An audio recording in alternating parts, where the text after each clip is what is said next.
¿Qué tal? ¿Cómo están? Buenos días, buenas tardes, buenas noches. Siempre nos ven de todos lados, así que por eso digo eso, ¿no? Que esté loco. Bienvenida Pamela Cajales. Muchas gracias, Juan. Pamela Pizarro debe estar por entrar, recién hablé con ella, así que está un poquito atrasada. Jorge, Paulina, ¿cómo están, chicos? ¿Qué cuentan? Paulina, usted primero. Hola, Jorgito. Pamela, muchas gracias, bienvenida. Y yo creo que este programa va a dar para horas. Yo creo que va a requerir segunda y terceras partes porque en realidad es un tema bastante complejo que nos atañe a todos. Así que muchas gracias por participar con nosotros y bienvenida. Gracias, Paulina. Muy buenas noches, Pamela. Muy bienvenida y ojalá que tengamos un lindo programa hoy día y podamos educar a muchas personas que nos ven todos los días y después nos ven también en diferido. Exactamente. Oye, bueno, supongo, como les decía, viene un poco atrasada Pamela Pizarro, pero ¿qué tal si entramos derecho en el tema y después ya tocamos el asunto de la ley Zamudio? ¿Les parece? Perfecto. Ya. Bueno, aquí la que tiene que empezar hablando es Pamela Cajales. Que nos cuente las experiencias de ella. ¿Tú en qué has trabajado, Pamela? Cuenta. Bueno, gracias por invitarme. Les cuento, soy psicóloga, soy terapeuta familiar y tengo una consultora y desde ahí asesoro fundaciones y este último tiempo me he dedicado específicamente a estudiar, los últimos 4 o 5 años, a estudiar el tema de la disforia de género.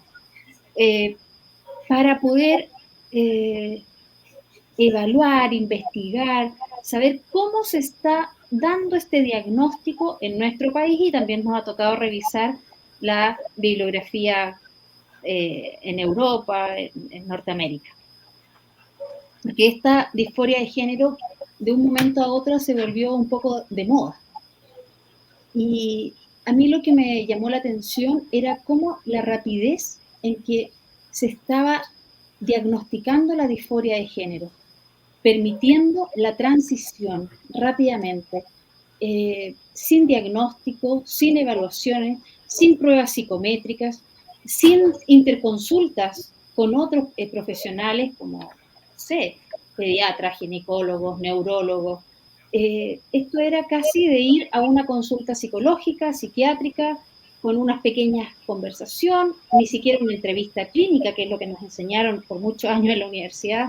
No hacían un diagnóstico, una evaluación psicométrica de estos pacientes y ya se le dan incluso hoy día recetas para iniciar una hormonización, que en el fondo lo que son estas intervenciones hormonales son bloqueadores de la pubertad. Un niño que está en pleno desarrollo, un adolescente que adolece, no olvidemos esa palabra, ¿verdad? Adolece de características para, en su desarrollo, se le entregan bloqueadores de pubertad y hormonas del sexo opuesto. Eso fue lo que me llamó la atención y lo que empecé a investigar. Sumó Pamela y podemos seguir conversando. Sí. ¿Qué tal, Pamela? ¿Cómo estás? Gracias por acompañarnos hoy día. Hola, Pamela, ¿cómo estás? Bienvenida. Gracias. Muchas gracias por la invitación. Sí, aquí tenemos harto que hablar. Te presento a Pamela Cajales. Estábamos hablando de el cambio de género. Así es que no sé si quieres que continúe, Pamela, un poquito para redondear la idea y de ahí seguimos con el resto. Sí, obvio, que termine Pamela. Sí. Ya. Sí.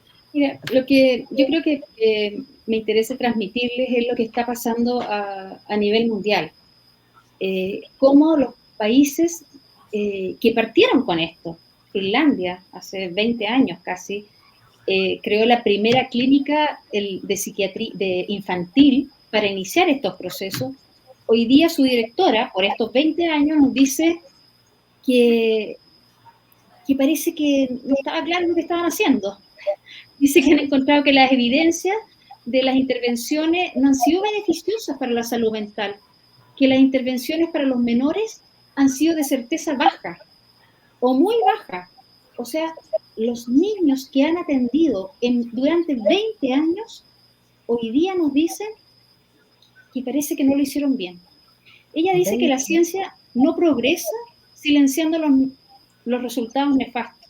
Entonces parece que por eso se quedaron callados. También tenemos el caso de, qué sé yo, en Finlandia, que ya les mencionaba, el Reino Unido, Suecia, están reevaluando sus posturas de afirmación de género en menores de edad. Esa es la inquietud que partió con nosotros un grupo de psicólogos, y hace 5 años dijimos, acá hay una rapidez en este diagnóstico que nos llamaba mucho la atención. Dice que la reasignación de género de menores ha sido una práctica experimental. Esto suena para mí, como psicóloga, como mamá, terrorífico, porque intentaron probar con hormonas modificar el sexo, pero parece que ha sido experimental. ¿Qué hacemos con los niños que han atendido en estos 20 años? Ellos hoy día proponen que esto se posponga hasta la edad adulta. Suecia dice que los riesgos de los bloqueadores de pubertad y los tratamientos con hormonas no superan los beneficios que los menores esperaban. Entonces, que lo posterguemos. Acá surge entonces en este grupo de psicólogos que he podido participar la conveniencia que en un caso de disforia de género tenemos que hacer un acompañamiento terapéutico profundo, una intervención corporal permanente y duradera para afectar para siempre a ese niño. Lo que nosotros proponemos, o lo que a mí me ha tocado y lo que yo he ido desarrollando, es hacer una intervención psicológica desde la prudente espera. Esperar que ese niño se desarrolle. Ese adolescente que adolece logre su madurez. Y desde esa prudente espera, en el ámbito clínico, acoger sin afirmar. Acompañarlo en su proceso. Ver desde dónde viene esta inquietud. Es súper importante diagnosticar si hay otras patologías a la base. No tenemos que olvidar que podrían haber patologías como, no sé, obsesiones, compulsiones, especialmente autismo. Muchos niños diagnosticados en Chile, no a nivel mundial, me ha tocado conocer que a la base de un mal diagnóstico de disforia de género estaban mal diagnosticados y no se sabía que tenían autismo. El pensamiento rígido podría llevar a un niño a esta inclinación de disforia de género.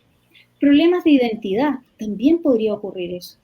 Las dificultades de interacción entre padres, hijos, situaciones violentas de abuso, tal vez en la infancia, los traumas, los pensamientos psicóticos, bueno, eso puede está probablemente a la base de un mal diagnóstico de disforia de género.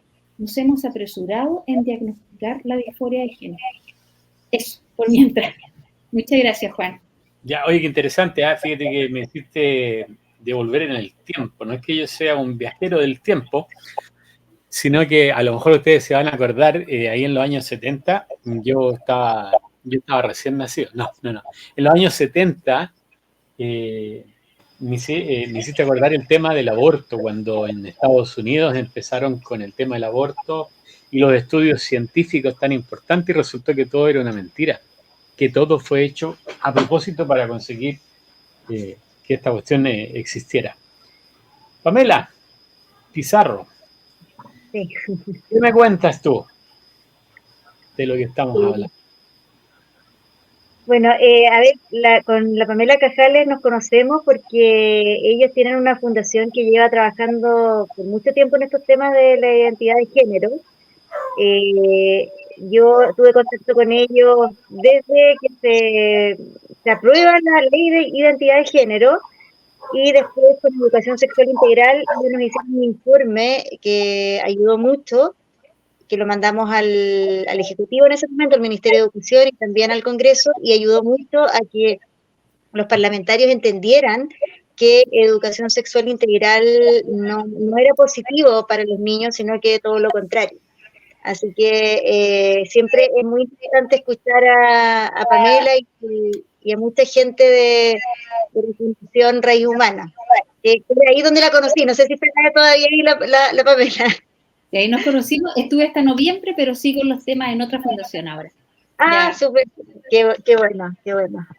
Así que no, muy interesante. Bueno, yo no soy psicóloga, yo veo el tema legislativo y la verdad es que no hemos tenido que meter harto en esto porque al final del día lo que se está haciendo en el Congreso Nacional, no desde ahora, sino que desde el año 2010, cuando es promulgada la ley Zamudio, hoy día lo que se está viendo es una modificación, pero lo que se hace a nivel legislativo es en el fondo todo lo que estaba diciendo Pamela, legislarlo y ponerlo en una ley que muchas veces el título dice para no discriminar a un cierto grupo de personas, pero lo que resulta de eso es una discriminación inversa. ¿Qué quiere decir esto? Que el grupo que se opone quizás a este tema de normalizar todo lo que es el trastorno de identidad sexual o la disforia de género, no podemos decir nada y tampoco podemos defender a nuestros niños. Y eso es un poco lo que hoy día me gustaría conversar con ustedes, porque habrán escuchado de la modificación de la ley Zamudio, que está muy pronto a aprobarse. Y nosotros ya desde el lunes empezamos el Congreso a tratar de conversar con los distintos parlamentarios para convencerlos de que no se apruebe esta modificación. Pamela hablaba de la importancia, y quiero tomarme de ese punto, de el buen tratamiento que debiese tener un niño o una persona que cree que tiene una disforia de género o un trastorno de identidad sexual. Pamela decía algo que a mí me quedó siempre cuando yo hablaba con los psicólogos, los psiquiatras. Muchas veces esta disforia de género viene por otros trastornos o por circunstancias externas. Entonces, ellos que son psicólogos y ven a estos niños se dan cuenta que quizás viene por un trauma en la infancia, por otra razón. Bueno, yo les quiero contar que una de estas modificaciones a la ley Zamudio, que es la ley de no discriminación, establece que se penalizaría o más bien se establecería como una discriminación arbitraria todo tratamiento o procedimiento de un médico, de cualquier profesional, un psiquiatra, puede ser también un sacerdote, un pastor, un profesor, que vaya a tratar de cambiar la orientación sexual, la expresión de género y la identidad de género. Y más abajo del mismo artículo establece que no será discriminación arbitraria un procedimiento o un tratamiento afirmativo. O sea, que en el fondo promueva esta expresión de género, de alguna forma la refuerce. Entonces, ahí uno está viendo cómo hoy día los psicólogos, así como Pamela, si se llega a aprobar esta norma, van a quedar muy limitados en su ejercicio profesional. Porque cualquier persona podría venir y decirle, ¿sabe qué? Usted está cometiendo una discriminación arbitraria conmigo y la demanda. Además que esta misma ley establece que hay un cambio de la carga de la prueba, donde el que va a ser demandado va a tener que probar que no hizo el acto por el cual es acusado. Todo lo contrario a lo que nosotros hoy día tenemos, que el que acusa tiene que probar que se le cometió tal infracción o se lo vulneró algún derecho. O sea, se van dando cuenta que esta norma es bastante limitativa y va totalmente en contra de derechos fundamentales de la persona, como la libertad de conciencia, la libertad de ejercer una profesión, la libertad de expresión, porque efectivamente aquí lo que se está haciendo es que se está imponiendo la ideología de género. Yo no sé si alguno tiene alguna pregunta o le queda alguna pregunta. Yo tengo una pregunta. Muchas preguntas. Y es una pregunta totalmente judicial. ¿Cómo es posible que, echando tantas veces para atrás el intento de hacer lo que están haciendo, sigan ellos adelante? Y no creo que tengan los votos en el Congreso para pasar esta ley. Entonces me gustaría saber cómo es posible que un sector que supuestamente era más conservador podría entregar votos a algo tan progresista y tan nefasto. Aberrante. Claro. Aberrante, sí. ¿Cómo es posible? Mira, Lo que pasa es que, a ver, hay un vicio en el tema legislativo que nuestros parlamentarios no leen todos los proyectos de ley y sus asesores tampoco lo hacen. Entonces, hubo un momento en que nosotros logramos bajar proyectos emblemáticos como la Ley de Educación Sexual Integral, aborto hasta las 14 semanas, y una serie de proyectos que iban encaminados al adoctrinamiento político y social en el aula de las salas de clase. El tema es que ahí nosotros teníamos varias organizaciones que trabajaban en el lobby legislativo. Entonces, para nosotros era fácil ir prácticamente persiguiendo a los parlamentarios e ir explicándole todo esto que era la ideología de género. Y por eso tuvimos logros, porque nosotros íbamos artículo por artículo, sabes que esto no puede quedar así, por esto, entregábamos minutas, etcétera. Después de la pandemia vino lamentablemente un cierre del Congreso Nacional donde no nos dejaron entrar más. Y luego vinieron todos estos temas de los plebiscitos, entonces el financiamiento que nosotros teníamos y muchas organizaciones ya se fueron para otras cosas, para campañas políticas y finalmente nosotros quedamos sin financiamiento. Cuando yo hablo nosotros, estoy hablando de todas las organizaciones o la mayoría de las organizaciones civiles. Entonces hoy día el Congreso, la verdad es que no tiene gente que esté hoy día detrás del parlamentario explicándole qué es la ideología de género, qué es lo que ellos quieren hacer con esto, cuál es el objetivo final o el objetivo verdadero. Entonces por eso pasa mucho que hay diputados conservadores que en sus campañas políticas nos prometen que van a defender la infancia, van a defender la familia, los derechos fundamentales de las personas, pero votan a favor de este tipo de normas. Y por otro lado, como esto viene hace mucho tiempo, tenemos que pensar que la ley Zamudio, como les dije, se aprobó el año 2010. Entonces, en ese año todavía nosotros no escuchábamos lo que era la identidad de género, expresión de género. Sin embargo, en ese año, en el primer artículo, queda como discriminación arbitraria la identidad de género. Entonces, en el año 2018, cuando ya está en la última parte de la discusión de la ley de identidad de género, la identidad de género ya estaba en un rango superior y estaba catalogada como una discriminación arbitraria. Entonces, para todos nosotros que entendemos ya lo que es la ideología de género, entendemos que tenemos mucha más información de los casos de disforia de género que hemos visto en el extranjero, tenemos la experiencia comparada de los países de Europa que van reculando, no solo los tratamientos como explicaba Pamela, sino también en el ámbito legislativo. Hoy día es impresentable que los parlamentarios no tengan todavía idea o no crean que esto es una ideología que se está tratando de implementar de forma obligatoria, y para hacerlo se tiene que hacer a través de las normas. Entonces, esa es como la gran explicación del por qué hay algunos diputados o senadores conservadores que votan a favor de estas normas. Yo con esto no lo estoy justificando.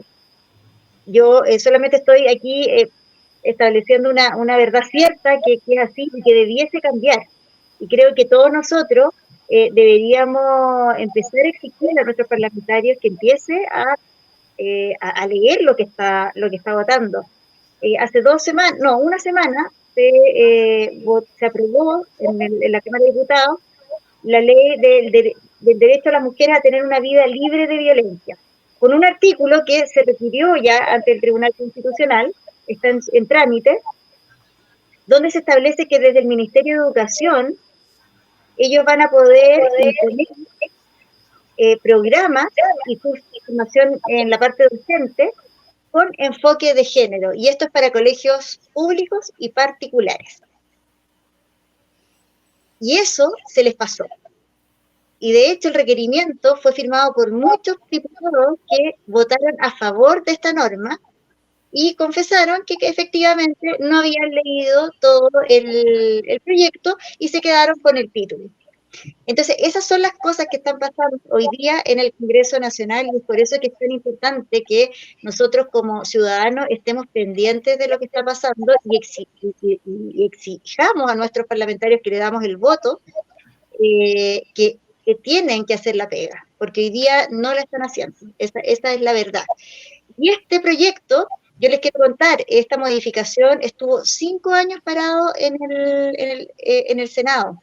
Y estuvo parado porque efectivamente no es una ley que necesita una modificación, esto es totalmente ideológico. Y no se ponían de acuerdo, pero lamentablemente llega Gabriel Boric, tenemos 2 procesos constitucionales, todos los parlamentarios estaban abocados a esos procesos constitucionales cuando ellos deberían haber estado abocados a lo que es su trabajo, que es el tema legislativo, y finalmente esto empieza a avanzar, y ya está en su último trámite constitucional, a portas de que se publique el martes o el miércoles para ser votado en sala. Entonces eso es un poco lo que está pasando a nivel legislativo en el Congreso. El que no lean, en primer lugar, nos disculpa. En segundo lugar, yo creo que ahora, con mayor razón, hay que saber votar en las próximas elecciones, las que vienen. Porque no podemos tener gente que no es capaz de votar, de no leer los proyectos. Es horrible. Paulina, Jorge, ¿alguna pregunta? Yo quería aprovechar de comentar 2 cosas que dijo Pamela Pizarro, que de verdad me indignan. Y ustedes que me conocen ya saben cómo pienso. Lo que acabas de decir tú también, Juan, ¿cómo podemos tener gente en el Congreso que no solamente ahora con lo que nos acaba de contar Pamela? Esto viene hace muchos años. Esto no es de este Congreso, ni es culpa de Boric. Esto viene desde hace mucho, mucho tiempo, por lo menos 15 y quizás 20 años, que la gente que está en el Congreso, los diputados especialmente, son una manga de vagos, perdóname que me enoje, que no hacen la pega. A ellos se les vota para que vayan al Congreso a trabajar, no a tomar cafecito, ni a hacer vida social, porque si uno hiciera lo que ellos hacen en una empresa, lo echan de la pega, pero a ellos no se les puede echar, a los honorables. Qué asquerosos, qué rabia me da. ¿Cómo estos irresponsables nos hacen daño como país y como ciudadanos? Y aquí estamos viendo, por ejemplo, un ejemplo bien, aquí está encima de la mesa. Pero si nos pusiéramos a conversar, podríamos encontrar por lo menos 50, 60, quizás más leyes mal hechas. ¿Cuántas leyes están hoy día que son letra muerta y para lo cual sus señorías se demoraron años y no hicieron nada bien hecho? ¿Hasta cuándo, chilenos, les vamos a permitir a estos vagos que nos sigan metiendo el dedo en la boca? Eso por un lado. Segundo, Pamela, no entendí bien lo que dijiste recién y me quedó dando vuelta cuando mencionaste algo referente a que si yo como médico o yo como persona no puedo discriminar, o sea, no puedo evitar que un niño o un joven se someta a estos cambios hormonales. No puedo evitarlo, como si yo pongamos que fuera médico, no puedo evitarlo, no me puedo negar porque estaría cometiendo un acto de discriminación. ¿Es eso lo que he entendido? ¿Estoy equivocado? Por favor, Pamela. Es eso, mira, hoy día tenemos, cuando un niño tiene o presenta un problema de identidad sexual, lo primero que hacen los papás, o muchos papás hacen esto, lo llevan a un psicólogo. Y hoy día hay psicólogos, efectivamente, que tienen estas terapias donde en el fondo lo que hacen es ver cuál es el problema de esta disforia de género y si realmente el niño tiene o no disforia de género.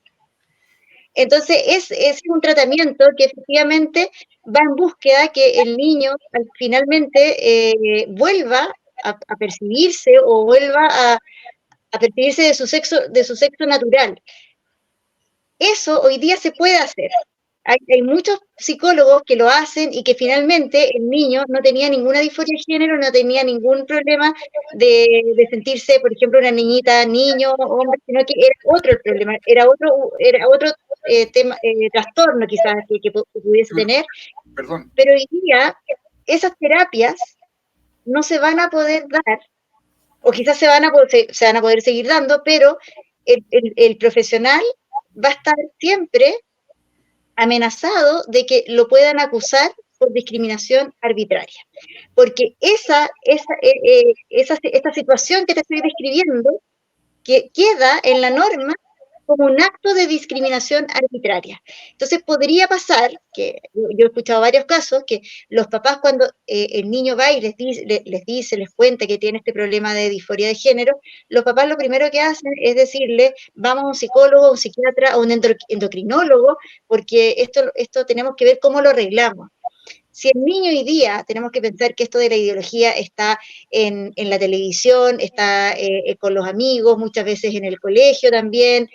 Si el niño se niega, podría demandar al papá, y también si el papá insiste en llevarlo a un psiquiatra, a un psicólogo, y el niño entendiese o para él esto fuera una discriminación a lo que él está sintiendo o cómo él se está percibiendo, él podría ir hoy día ante la Defensoría de la Niñez, por ejemplo, o una ONG, decir, ¿saben qué? Al profesional me está haciendo este tratamiento y me está discriminando arbitrariamente. Como esa situación está establecida como discriminación arbitraria, el juez no tendría otra opción de decir, sí, sabe que efectivamente aquí hay una discriminación arbitraria. O sea, es gravísimo esa norma. Por eso también estamos todos muy preocupados de lo que va a pasar la próxima semana, porque esto está con discusión inmediata. No sé si te quedó más claro, Jorge. Tú pusiste dos ejemplos. Uno es que si yo hago algo y que si no hago algo. ¿Me entiendes? Porque también está la posibilidad de que yo me niegue como padre a llevar a un hijo que me está diciendo que se quiere cambiar de sexo. Porque yo considero que no es el momento, como padre, pero parece que ahora no voy a poder. No, con esta ley no vas a poder, porque efectivamente si el niño es un niño que está ideologizado, tenemos que pensar que hoy día los niños no es como nuestra generación, que el papá decía A y era A. Hoy día muchos niños ya están ideologizados, saben que tienen herramientas en la Defensoría de la Niñez, entonces estos niños, si está tan como sabe tanto de este tema y él se siente realmente que tiene que hacer una transición, sí podría, en el fondo, demandar al papá por discriminación arbitraria. Hoy día esto no se puede hacer porque tenemos que tener claro que la ley de identidad de género establece claramente que un niño menor de 14 años, sin el consentimiento de los padres, no puede ir a un tratamiento, no puede recibir hormonas, etc. Después de los 14 años, efectivamente sí puede pedir algunas cosas, pero siempre se escucha la opinión de los papás y también la de un profesional. Pero hoy día, imaginémonos ya, mañana se aprueba esta norma. ¿Ustedes creen que algún profesional se va a atrever a decir que el niño no tiene disforia de género cuando está amenazado de una posible discriminación arbitraria? Porque la norma no solamente se queda con esa frase, sino que más abajo establece que no es discriminación arbitraria cuando una organización, una ONG o un profesional le da un tratamiento afirmativo, en el fondo, que promueve la diversidad, que la respeta, etcétera. Bueno, para terminar, por lo menos de mi lado, esto que tú planteas y que supuestamente se vota la próxima semana es una total aberración. Y creo que tenemos que tener fe, las personas que tenemos fe, en que esa aberración en algún momento se va a tener que corregir, porque eso cae de Maduro, ¿no? Que algo tan antinatural. Voy a contar algo, que quizás Pamela conoce el caso. en Europa, como ya esto está más avanzado, hay muchos casos de personas que se han sometido a operaciones de reasignación. Yo acá en Chile no sé si hay algún caso, pero en Europa nosotros conocemos varios, conocemos en Estados Unidos a Walter Heyer, que lo trajimos también a Chile, que es un hombre que se operó, se sacó todo, se hizo mujer y luego, bueno, conoció a Cristo, tuvo una conversión y volvió a operarse, se hizo, es lo que se llama una operación de reasignación y volvió a ser hombre, en el fondo volvió a su sexo biológico. Y él cuenta su testimonio, él vino a Chile a contar su testimonio. Bueno, ese tipo de operación, según como está quedando, como quedó la norma acá en la ley Zamudio, no podría darse. No podría darse porque sería un acto discriminatorio. O sea, aunque yo quisiera volver a ser hombre, no puedo. Estoy sonado. No puede. No puede porque efectivamente sería un acto discriminatorio. No, sí, es un... Perdón, me cuesta entender que yo mismo, si me sometía a esto en un momento donde yo pensaba que, ok, ya, voy a hacer esto, pero después me arrepiento, no puedo. ¿Eso es? No podrías porque, en el fondo, a ver, siempre va a existir un doctor que te lo va a hacer, etcétera, pero el doctor que te lo hace corre el peligro de que un tercero, imaginémonos una enfermera, lo acuse de acto discriminatorio porque le está haciendo una operación de reasignación. Y te lo digo porque pasa, yo hace varios años hice clases en el DUOC, UC, y nosotros, mis clases eran antropología, entonces nos trataba de tocar todo el tema del matrimonio, las uniones del mismo sexo, etcétera. Y en una de las preguntas era del matrimonio, cuál era una institución natural, etcétera. Y un alumno, que finalmente supimos que era un activista, estuvo ahí para tomar la prueba y denunciaron en ese momento, no lo alcanzaron a demandar, pero lo denunciaron de discriminación, porque en el fondo el DOC decía que el matrimonio entre un hombre y una mujer era la institución natural y en el fondo se estaba discriminando a todas estas otras uniones que salieran del modelo tradicional. O sea, no son cosas que uno se las imagina en la cabeza, son cosas que pasan. Y eso pasó porque teníamos una ley Zamudio que establecía que la identidad de género era un acto, podía darse como un acto discriminatorio. Entonces, en este caso, lo que yo te estoy contando es un caso extremo, pero que se podría dar perfectamente. Oye, ¿y ese caso extremo, tú crees que lo hacen porque ellos están convencidos de hacer cumplir la ley o porque están detrás de la plata del DUOC? Lo que pasa es que ellos son activistas, ¿no? Yo creo, bueno, aquí corre mucha plata. Ellos no necesitan la plata que van a ganar con estas demandas. Ellos tienen financiamiento de organizaciones internacionales. Pero lo que sí ellos quieren y buscan con esto es que estos actos se normalicen y de alguna forma nosotros estamos en una etapa que está de construcción, donde lo que se busca es ir cambiando la creencia de las personas. No la realidad nunca cambia, pero sí la creencia. ¿Y cómo tú cambias esta creencia? Bueno, poniendo estos casos como normales. Entonces, por eso es tan importante la respuesta que uno va a dar sobre estas cosas. En ese momento, lamentablemente sí, se dio una disculpa del DUOC y se dijo que no se estaba discriminando a ningún grupo, etcétera.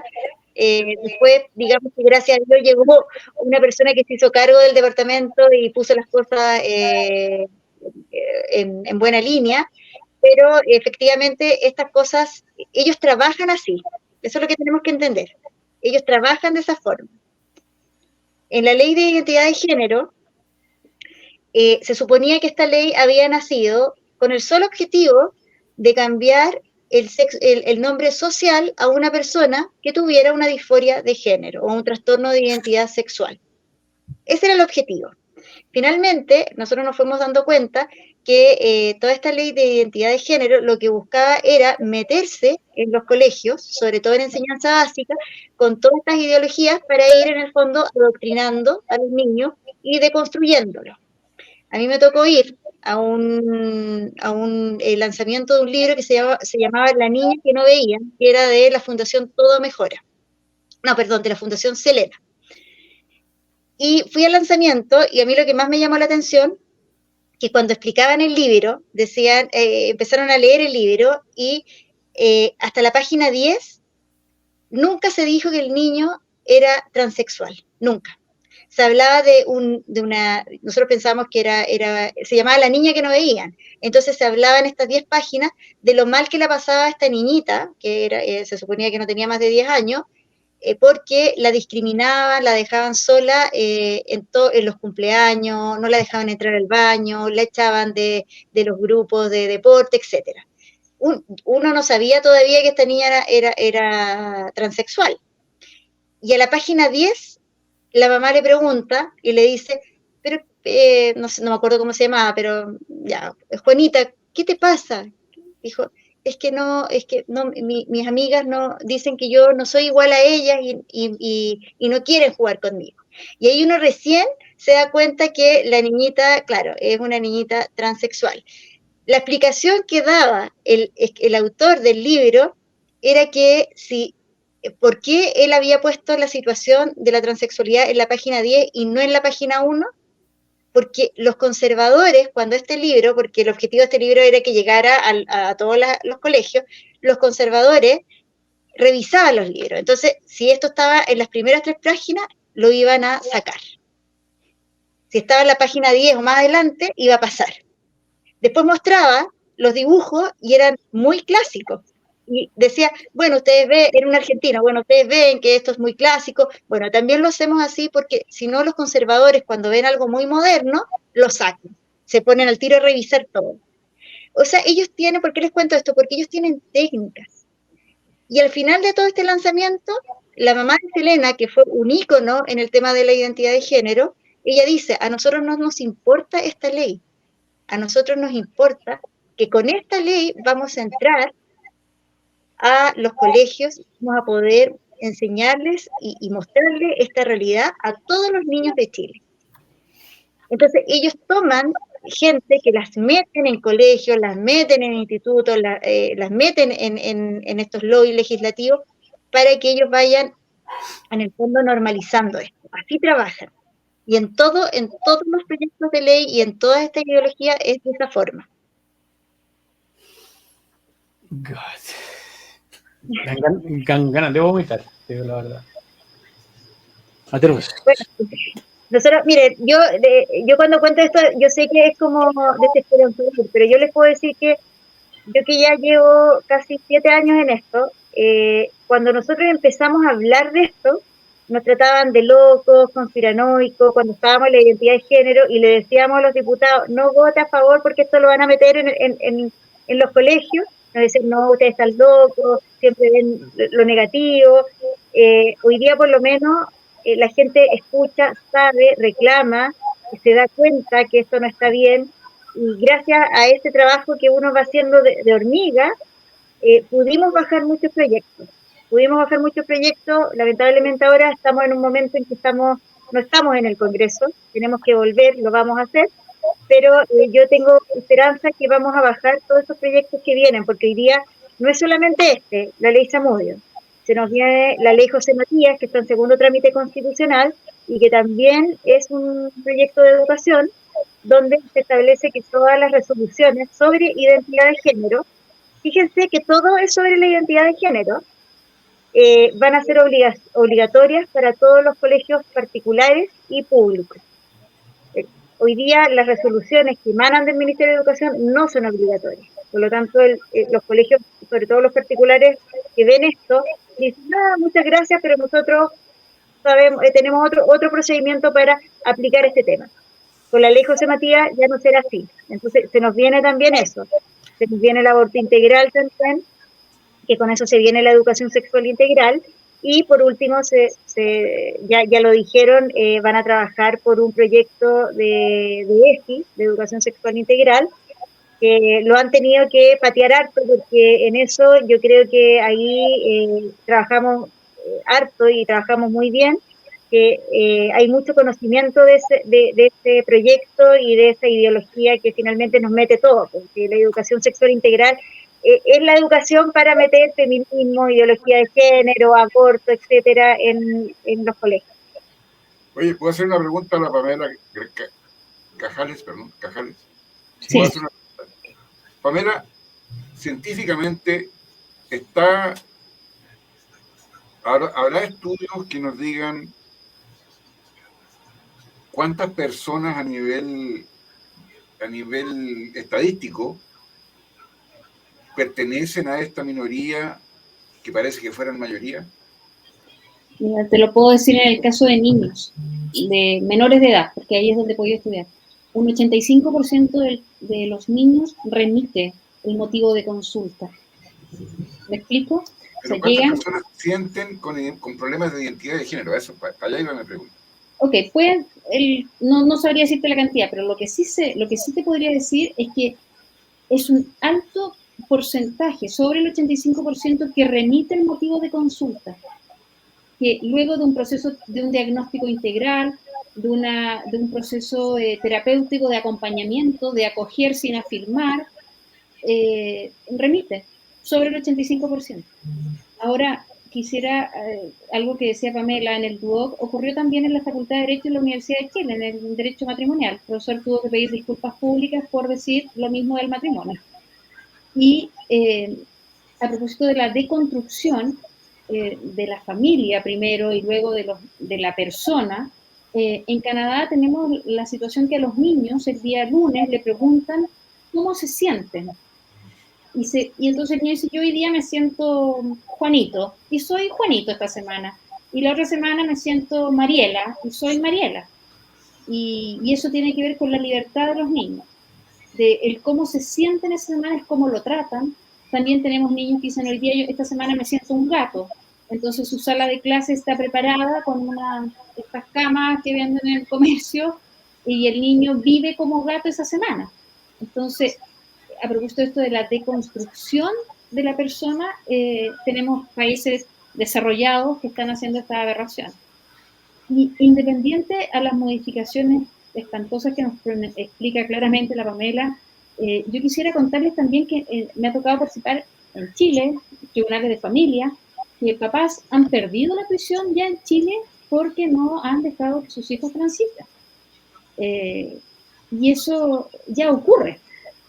Entonces, imagínense las cosas que van a seguir ocurriendo con esta probable modificación legal. Los psicólogos, los psiquiatras tendremos que buscar otra área de acción, seguir, si creemos en lo que estamos haciendo y creemos que es sano, bueno, ver la forma de poderlo seguir haciendo, ¿no? Pero que a un padre, a una madre, le quiten la tuición de su hijo por no estar de acuerdo con este adolescente que quiere transitar, ya ocurre en nuestro país. Entonces, tenemos que apurar este proceso de que lean, esto de leer, de hacerte responsable de las leyes que nos estás entregando mientras eres diputado, mientras eres senador. Porque si no, ¿qué vamos a hacer? ¿Qué vamos a hacer con los niños? ¿A quién se les vamos a entregar los niños? ¿Al Estado? ¿Para qué? ¿Para una deconstrucción? Eso es lo que están buscando. El Estado se haga cargo de todo. Sí, claro, eso es lo que buscan.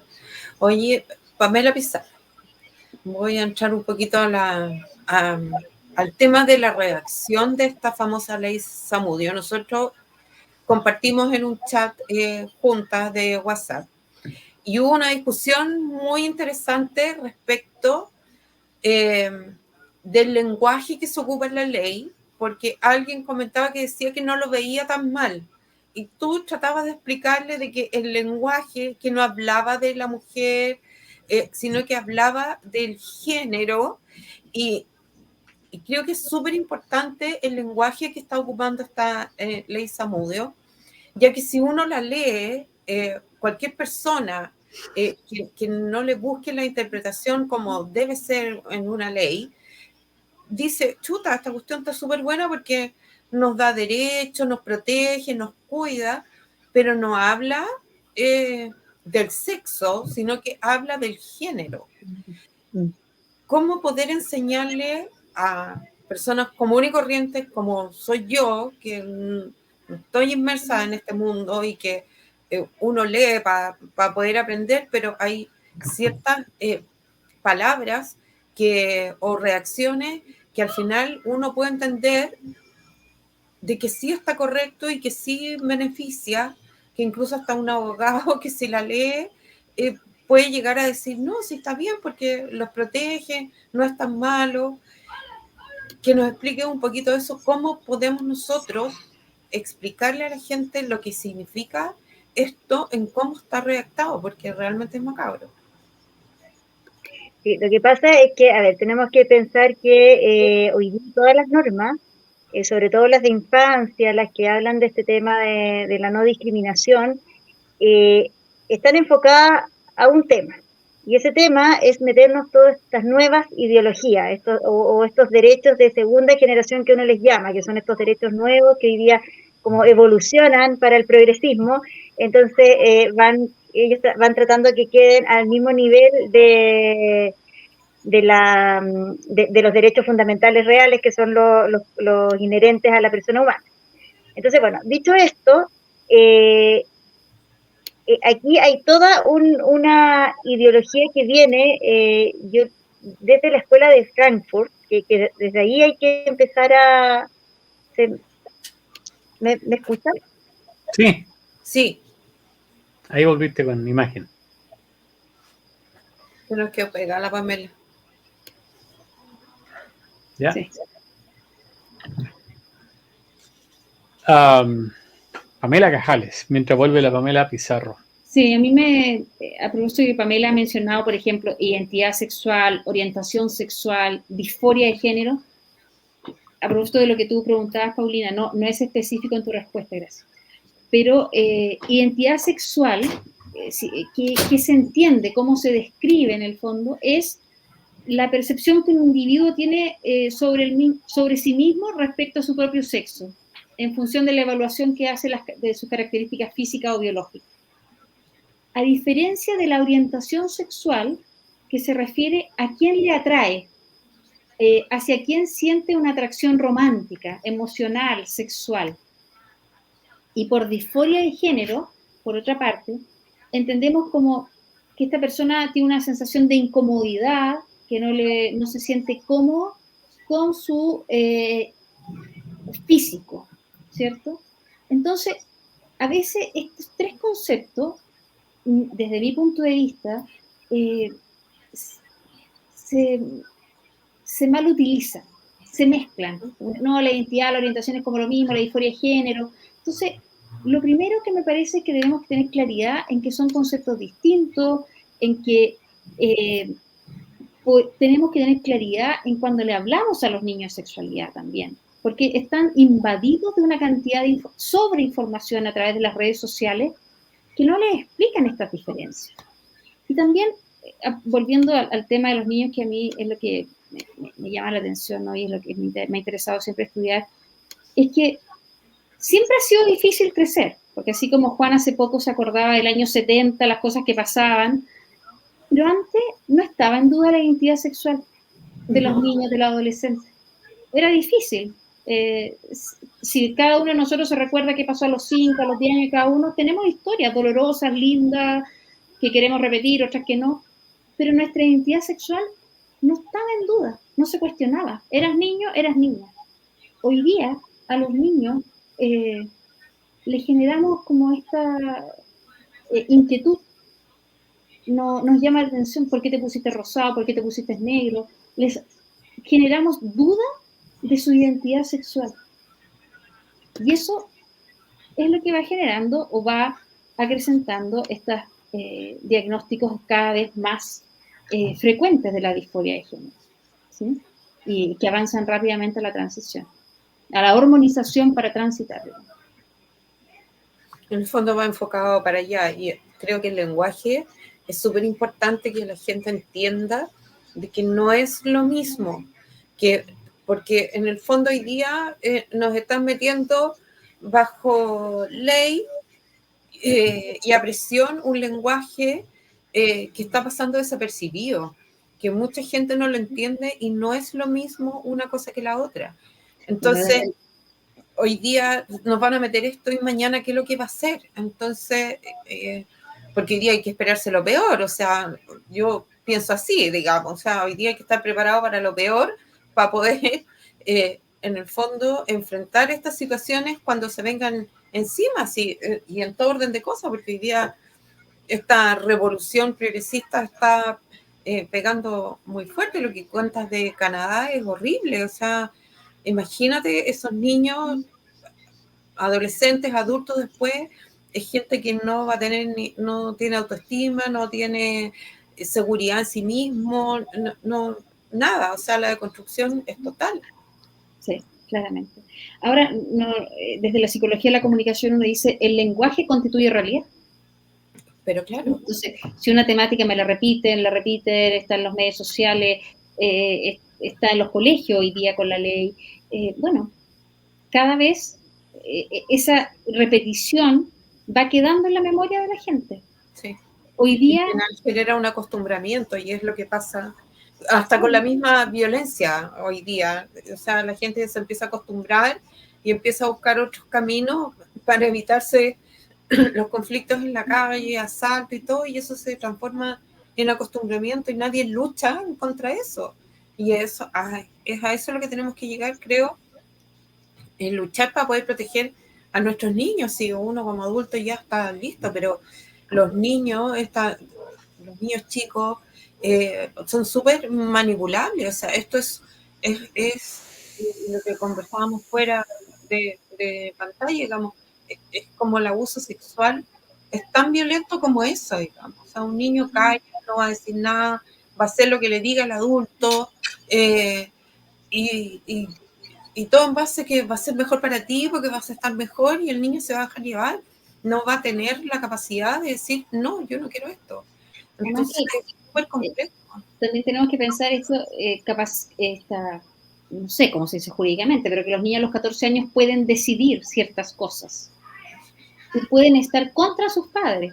Bueno, ¿y cuál es el referente de educación? ¿Dónde queda este rol paterno, la obligación que tenemos de educar a nuestros hijos?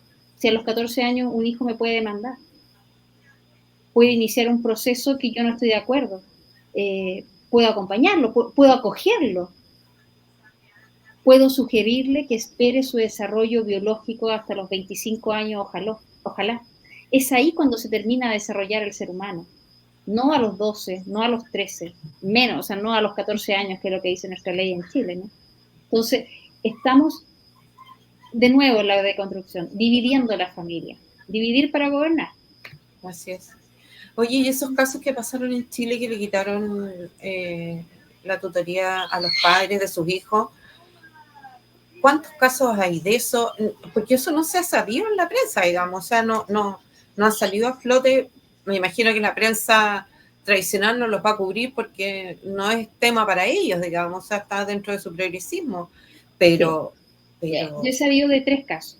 ¿Cómo Exacto, un caso en un menor de edad, luego de una internación intrahospitalaria por intento de suicidio, la profesora le dice a su mamá que el niño tuvo este intento de suicidio porque ella no permite su transición. Y la mamá le dice, ¿transición de qué? O sea, a mí esto nunca me lo ha dicho, no tengo noticias. Ok, y la profesora demanda a la madre. El juez de familia de Puente Alto le entrega la tuición al padre que a los 4 años dejó de ver a esta adolescente de 17. O sea, imagínense.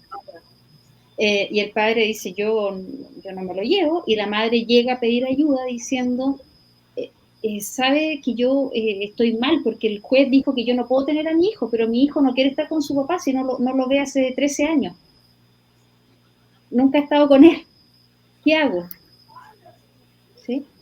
Y logramos en ese tribunal que el juez permitiera que esta mamá y este hijo tuvieran un acompañamiento con un diagnóstico integral, con un acoger sin afirmar, de una evaluación psicométrica profunda del menor y de su mamá, y permitió entonces que tuviera este acompañamiento y en paralelo que asistiera a la oficina de transición del hospital. En esta oficina fue cuando nos tocó ver que lo citaron a hora ginecológica, a este adolescente varón de 17 años. Oh. Esta oficina nunca, en el año que duró el proceso, nunca entregó el informe clínico ni de la madre ni del menor. Nosotros lo entregamos no sé, en 3 semanas ya teníamos las evaluaciones entregadas y el tribunal autorizó que el menor siguiera en atención de terapia de acompañamiento luego de este diagnóstico integral que se le hizo. Este menor cumplió ya mayoría de edad, la madre no está obligada a llevarlo al programa, hay libertad del menor para que pueda acudir al programa, y no ha seguido acudiendo, no ha seguido asistiendo. O sea, no, esa es la situación. Otro caso en Viña, en La Pintana, que la psicóloga en una sesión determinó que la niña debía transitar y le quitaron la tuición a los padres. Otro caso similar en Valparaíso. Ahí no me tocó participar, entonces no tengo detalles. El primero sí me tocó participar con informes del tribunal y todo. Eso ocurre en Chile, claro. Ahora, ¿por qué no se sabe en la prensa? No sé. ¿Por qué? Bueno, hay los papás un poco de protección también, a lo mejor no tienen los recursos. Hay miles de alternativas que uno podría barajar, digamos. O sea, ahora, uno a los papás les sugiere primero preocuparse del hijo, ocuparse de ella y después de hacer todas las cosas sociales que quisiera, digamos. Pero lo fundamental, lo importante es poder reconstruir este vínculo primero, ¿sí? Filial, madre-hijo, y preocuparse por el bienestar de su hijo, que otros podamos dar el trabajo, digamos. Eso. Sí, qué increíble. Qué fuerte. Increíble. Pamela Pizarro, bienvenida otra vez. Tuve un problema de desconexión, pero lo logré. Buenísimo. Sí. Buenísimo. Si quieres continuar con la idea, Pamela, en lo que estabas. Sí, es que me estaban preguntando, si más me acuerdo, era cómo entra todo el tema del lenguaje, cómo la gente se puede, en el fondo, informar sobre esto. A ver, esto es histórico, esto se puede estudiar, hay muchos autores que hablan de esto, y la forma, yo creo que de informar es lo que nosotros hacíamos mucho, que quizás lo dejamos de hacer, que dábamos charlas, explicando todo esto, lo que es el posmodernismo, el marxismo cultural, el neomarxismo, que tiene varios nombres, pero que finalmente se llega a la conclusión de que todo esto, como les decía antes, empieza a entrar con todas las teorías posmodernas. En filosofía, si lo queremos poner en ese ámbito. Históricamente, yo les estaba contando que por lo menos para mí, cuando se empieza a hablar de estos temas, esto empieza con la escuela de Frankfurt, pero hay que pensar que ya en la Segunda Guerra Mundial, o sea, se empezó a hablar de una revolución cultural.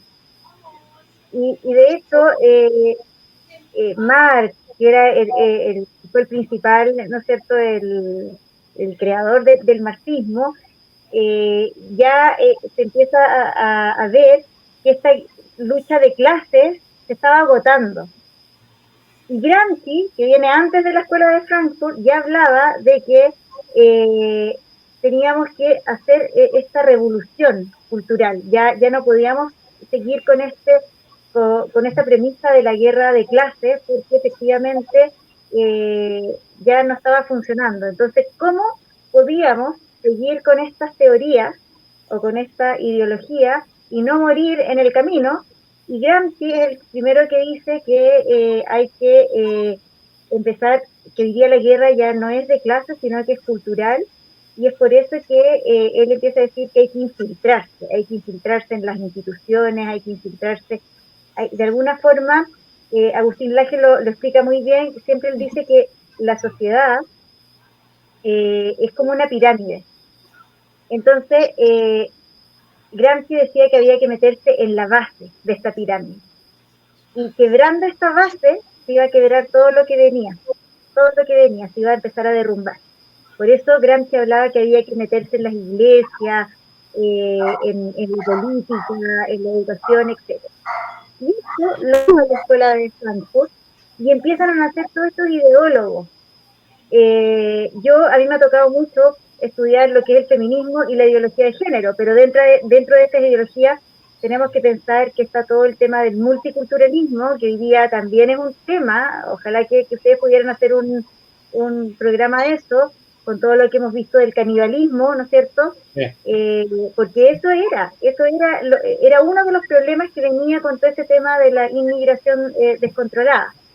Eso es una cosa. Después viene todo lo que es el lenguaje, que es lo que aquí me preguntaban, porque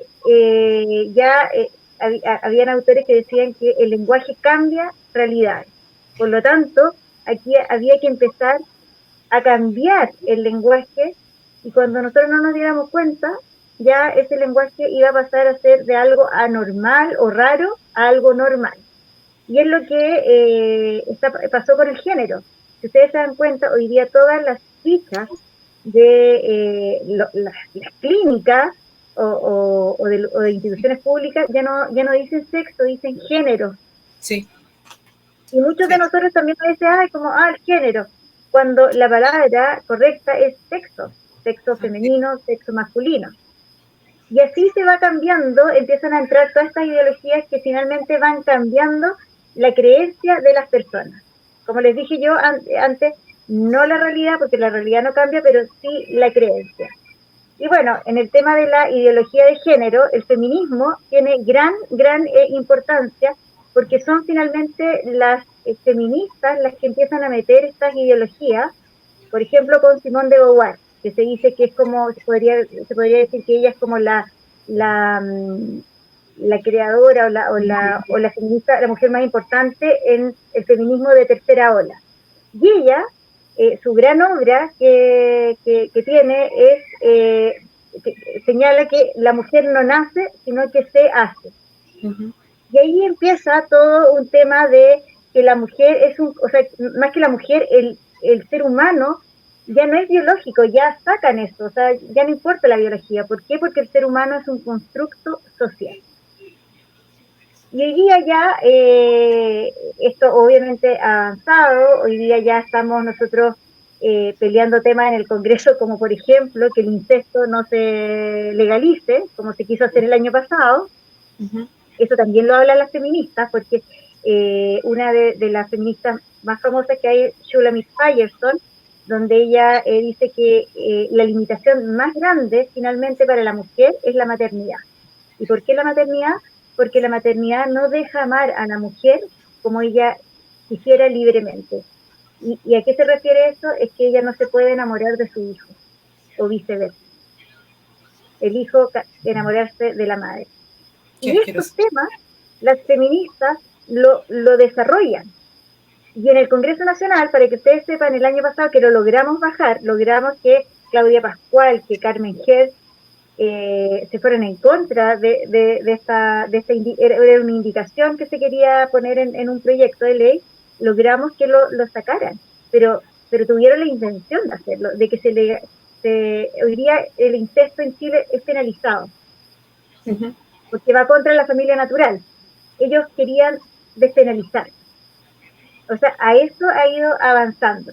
Entonces, voy a tu pregunta, ¿cómo podemos hacer y por qué es tan importante el lenguaje? Porque pasa lo que nos pasó en ese grupo, que una persona mira, que no entiende mucho lo que es la ideología de género, que no ha leído estos autores, lee eso, y como ya todos usamos género, bueno, está hablando del hombre y de la mujer, pero en definitiva aquí no estábamos hablando ni del hombre ni de la mujer, ni de un cambio de sexo, estábamos hablando de la expresión, de la identidad de género. O sea, por eso yo le decía, no puede ser más claro el lenguaje, porque podrían habernos pasado una frase camuflada, podrían haber quizás puesto el cambio de sexo registral, pero no, aquí habla de el cambio habla de el enfoque y de la expresión de género. O sea, está hablando con el lenguaje de la ideología de género, de las ideólogas y también ideólogos que hablan de la ideología de género. Y la única forma que tenemos nosotros, Romina, ¿no es cierto? Paulina. Okay. Paulina, para entender esto, en el fondo es empezar a estudiar a los autores, a estudiar los autores de la deconstrucción. Muchas veces yo tengo discusiones con profesores que me hicieron en el magíster de filosofía, porque yo siento que los filósofos se han quedado muy atrás en esto, como que encuentran tan locas a estos nuevos ideólogos, filósofos, con estas ideas tan irracionales que no las leen.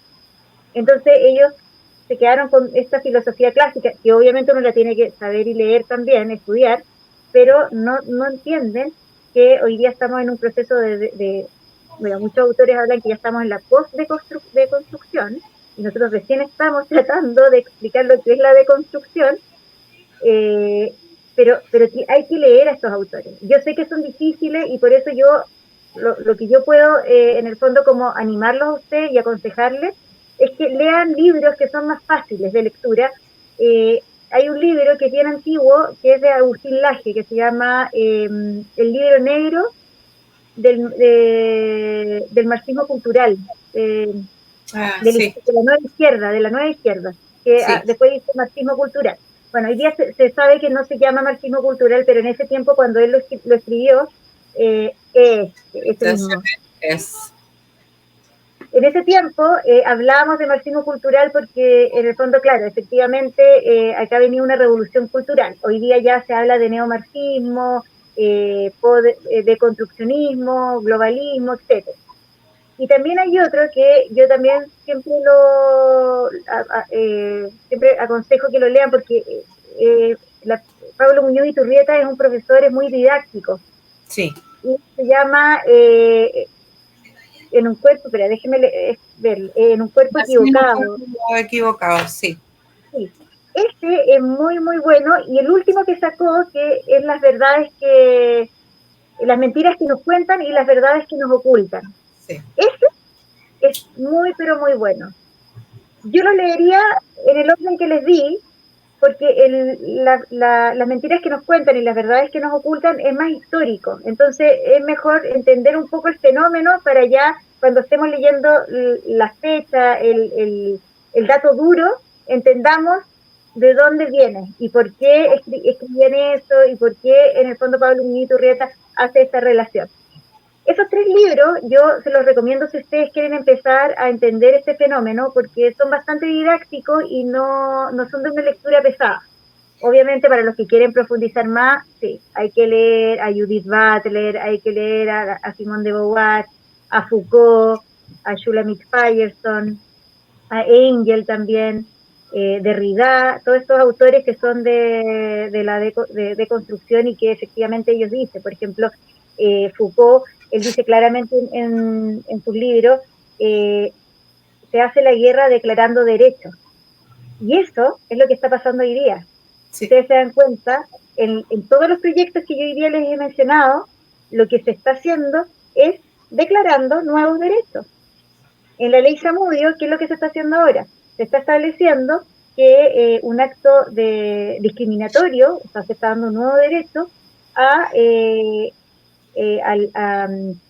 la discriminación que se puede dar cuando alguien no quiere asistir a un tratamiento y los padres, por ejemplo, le dicen al niño vaya a su tratamiento médico y el niño no quiere asistir. Bueno, eso ya es un derecho del niño decir, no, aquí me están discriminando porque yo quiero que me reconozcan que yo me percibo de Juanito. Eso es ir declarando derechos. Otra cosa que también esta ley Zamudio establece es que se podría establecer como un acto discriminatorio un acto de cultural, cultural. Entonces ahí entra todo lo que es la inmigración. O sea, ya quizás claro, sería ya no podrías reclamar contra la inmigración ilegal en el fondo, claro. Ya sería más difícil decirle, por ejemplo, a un niño o una familia, sabe que aquí nosotros vivimos de esta forma, aquí nos vestimos de esta forma, o aquí en el colegio se enseña esto. Parece que hoy día eso tampoco se va a poder dar con esta ley. O sea, ustedes van viendo que va avanzando esto, y Foucault lo dice. que son los ideólogos de todo este neomarxismo que tenemos hoy día, este globalismo, que a mí me gusta mucho más llamarlo globalismo porque hay gente de derecha y de izquierda que piensa de esta forma. Hay que pensar que metió la ley, sí, que fueron los Bellolio de derecha, o sea, para más encima. Bellolio con el Frente Amplio. O sea, ahí vemos cómo se unen en el tema. Sí. No, sí, a ver, todas estas normas al final son promovidas por gente de todos los sectores.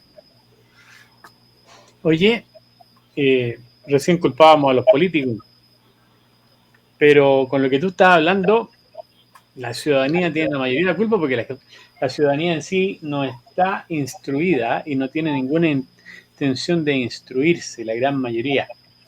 ¿Cómo logramos que cambie la ciudadanía para poder hacer cambiar a los políticos y poder volver a retomar un poco el curso de acción que teníamos antes? Porque, te digo la verdad, la gente hoy día, y perdone la expresión, con cueva en TikTok, son capaces de ver un video de 15 segundos. Difícilmente van a poder leer un libro de lo que tú estás mencionando. ¿Cómo podemos hacerlo?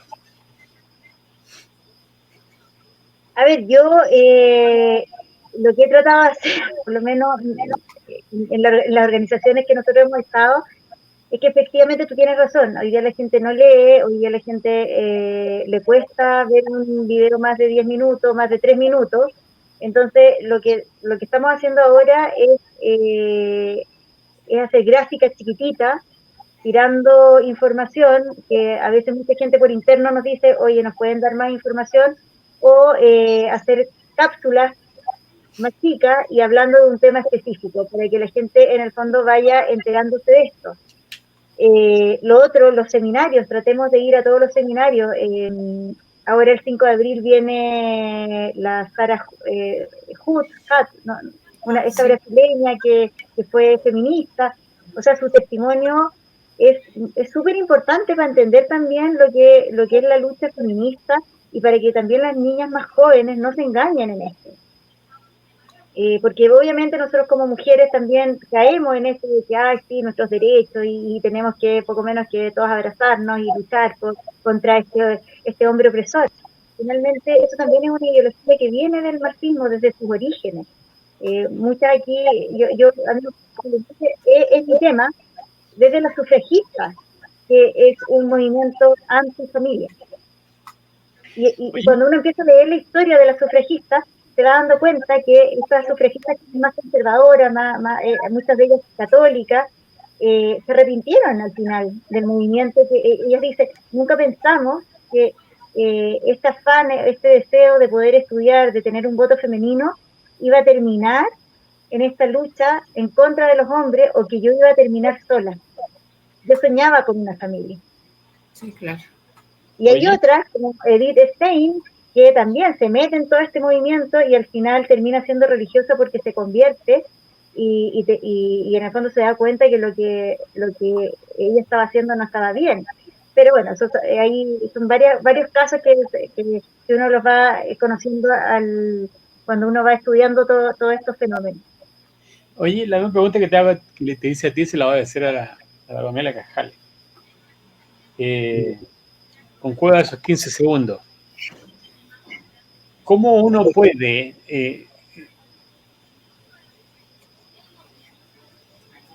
bajar o ganarle la guerra a las redes sociales y su algoritmo?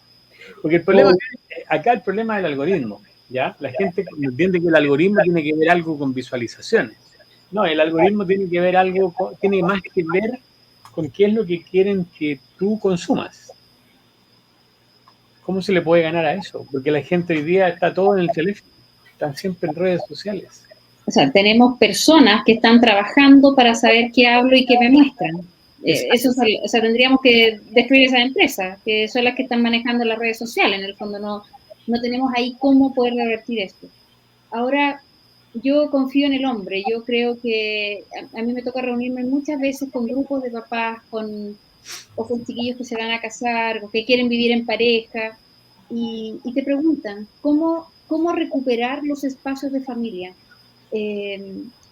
la familia es el lugar es el lugar que se vuelve cuando uno está en conflicto, cuando uno sufre. La familia es el lugar al que se vuelve.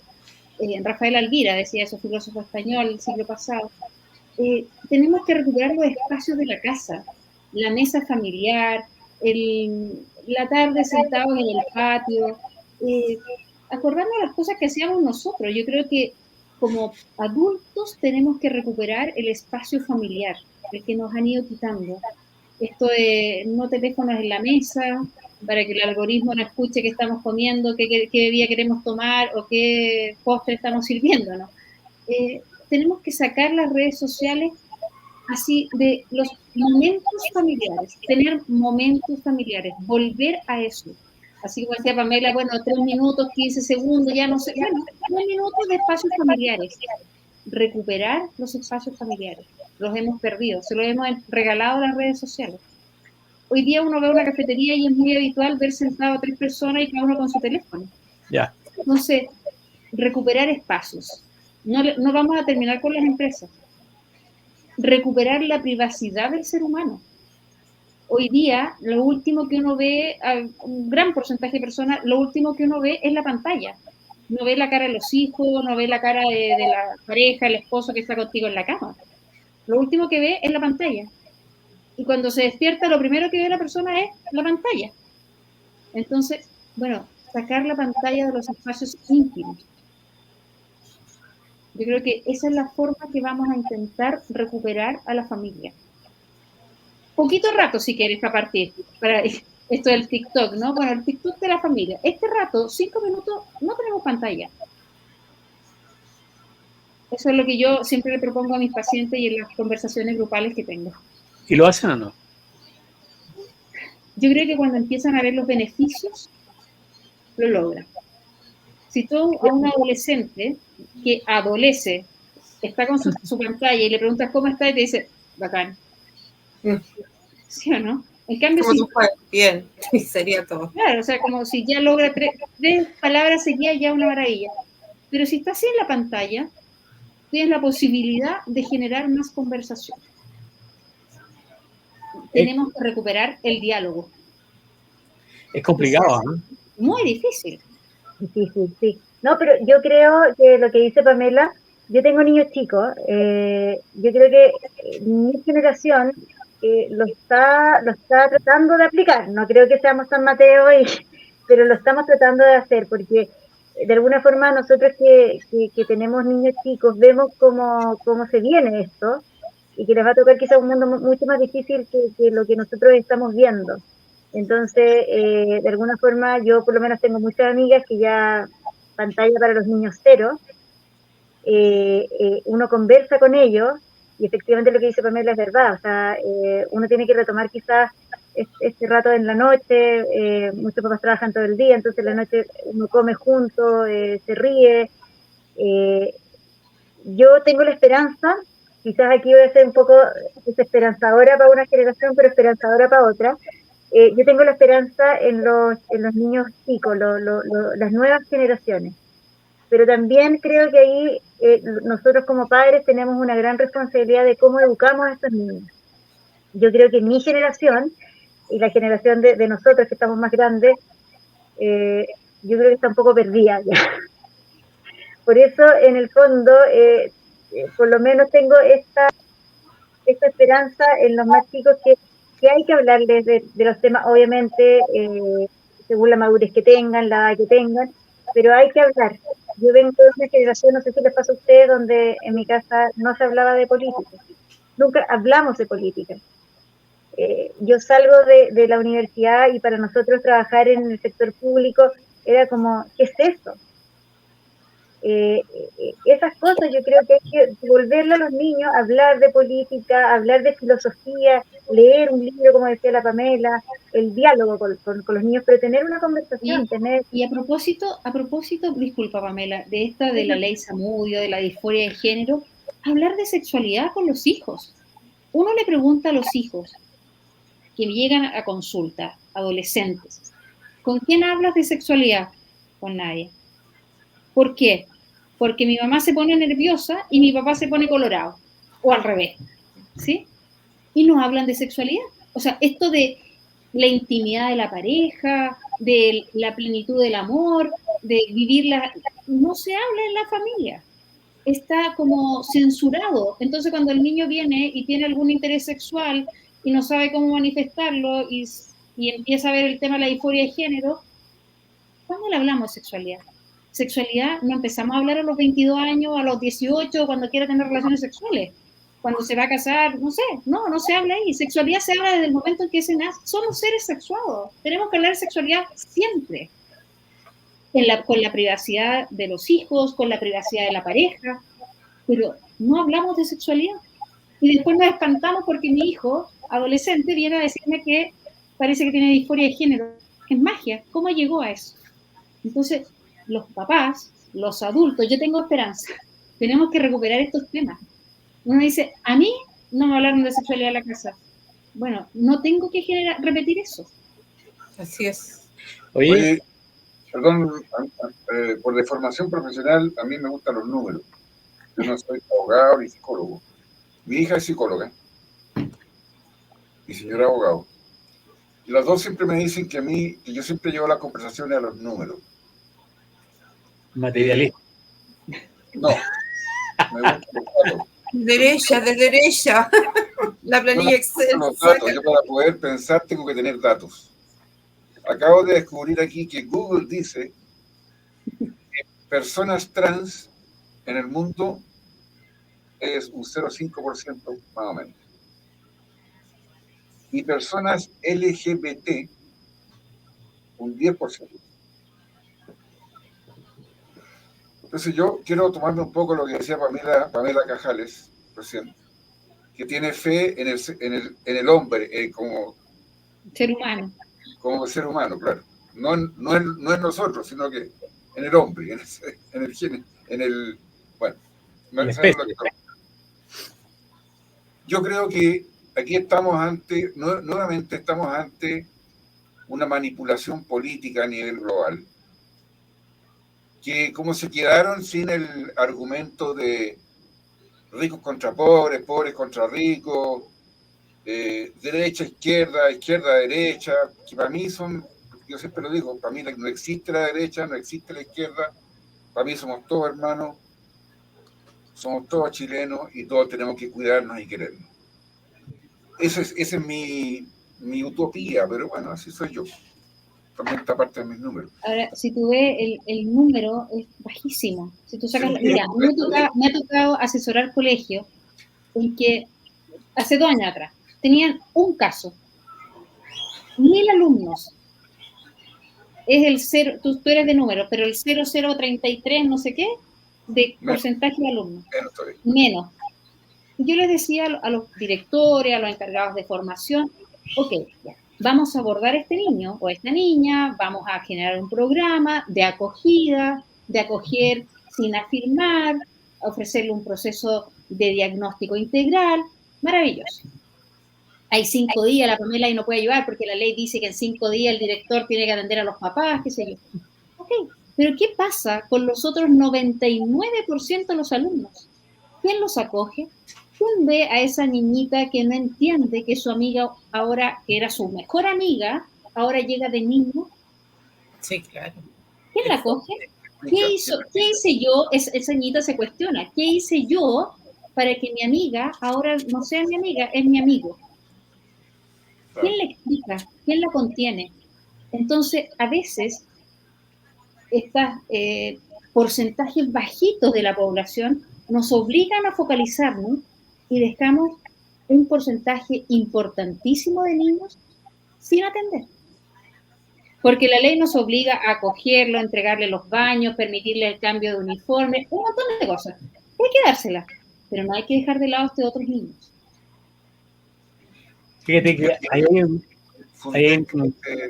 por la urgencia de ellos aplicar la ESI para hacer crecer exponencialmente sus porcentajes, pasaron del 3 al 12 en 10 años. Yo fíjate que no estaría tan seguro de que ese 3 a 12 en 10 años creció de esa manera tan exponencial porque aplicaron la ESI. Aplicaron la de construcción.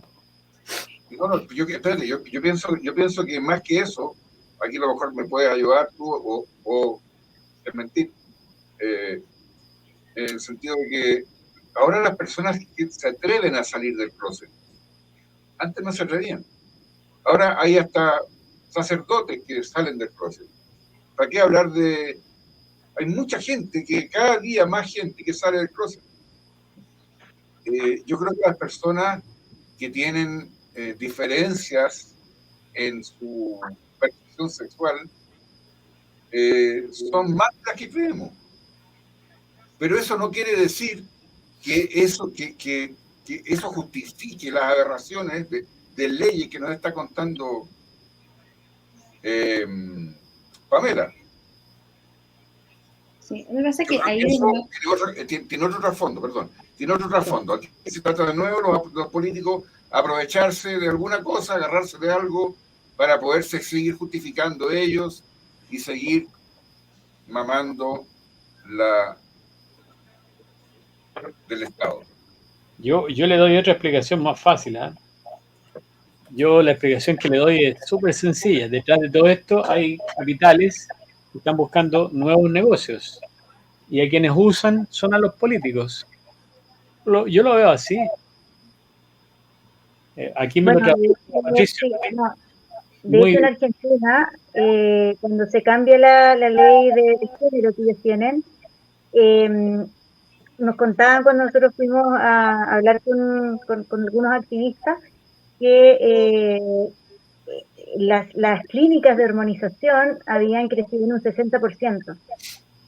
Y eso es un negocio, porque en el fondo ya los niños podían hormonizarse, era legal que el padre pidiera estas hormonas. Entonces, bueno, de 3 clínicas que habían de hormonización o de una, llegaron a ser 10, 20 clínicas, y hoy día parece que hay muchas clínicas de hormonización infantil. Entonces, efectivamente, sí, muchas de estas cosas son de negocio. Lo mismo lo vemos en el aborto. El aborto, ¿por qué se trabaja tanto en que hay una ley de aborto libre? No es solamente porque las feministas quieren que el derecho, creen en el derecho sobre su propio cuerpo, sino que también acá hay un negocio que viene de una multinacional, que son las clínicas, que son los procedimientos anticonceptivos, la farmacéutica. Un montón de cosas que uno muchas veces no las sabe, pero que vienen con estas ideologías que efectivamente Juan Ortiz tiene toda la razón, que es un negocio. Tratando de ganar plata y los políticos encargándose de meter sus slogans por todos lados y la gente que no piensa. Fíjate que una de las... Pero volviendo a un dato que ocurrió en las clínicas en Inglaterra, que fueron las primeras que partieron con los temas de transición, de hormonización en menores. Las clínicas en 10 años en Inglaterra lograron subir un 3000%, a ti, Jorge, ¿te gusta el número? 3000% de niños que llegaban. Y en agosto del año pasado, el caso de Kiara Bell, que es una niña que la hormonizan, hay una amputación porque le hacen una mastectomía, le extraen las mamas, le sacan el útero, todo. Ella demanda al Estado y demanda a sus padres. Y ahí las clínicas rápidamente se cerraron en agosto del año pasado en Inglaterra.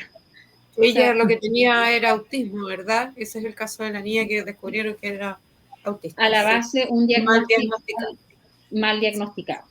Mira, para mí uno de los ejemplos más claros es Planned Parenthood. Planned Parenthood es una de las grandes clínicas abortistas aquí en Estados Unidos, pero que tiene todos sus tentáculos en todo el mundo, en el mundo político. De hecho, Planned Parenthood puso, no me acuerdo, creo que fueron $3,5 millones dentro de la elección de presidente, la última en Chile.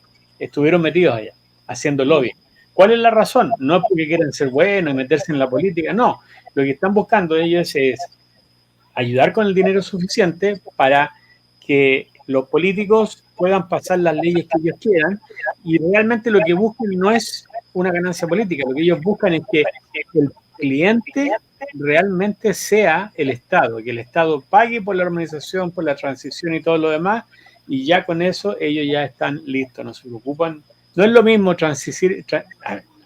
que un muchacho o una muchacha haga transición de género de forma particular a que lo haga el Estado. Si está dentro de la Constitución, como el aborto, en el caso de California, el cliente está asegurado. Es así de sencillo. Pero ahí el problema está en la gente que no se pone las pilas y no investiga y no lo sigue a ustedes. Y el problema, para mí, es lo que yo estaba pensando recién en las redes sociales, la batalla la venimos perdiendo nosotros hace rato. Me acuerdo que en mis tiempos de cabro joven hablábamos de la caja de los idiotas. La caja de los idiotas era el televisor. Ahí empezamos a perder nosotros la batalla. Y hoy día estamos en manos de las redes sociales y manejan completamente. El televisor está en el mejor lugar de la casa. Exacto. En la pantalla, en el mejor mueble arriba, y nos invadió a la familia. Exacto. Sí, antes había una tele, hoy día hay una en cada pieza y en la cocina. Y nadie las prende. En todos lados.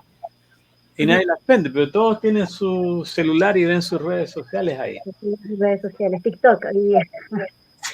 Oye, ¿qué opinan de la ley que quieren sacar? No sé si la habrán sacado en relación a de que prohíban los teléfonos en los colegios.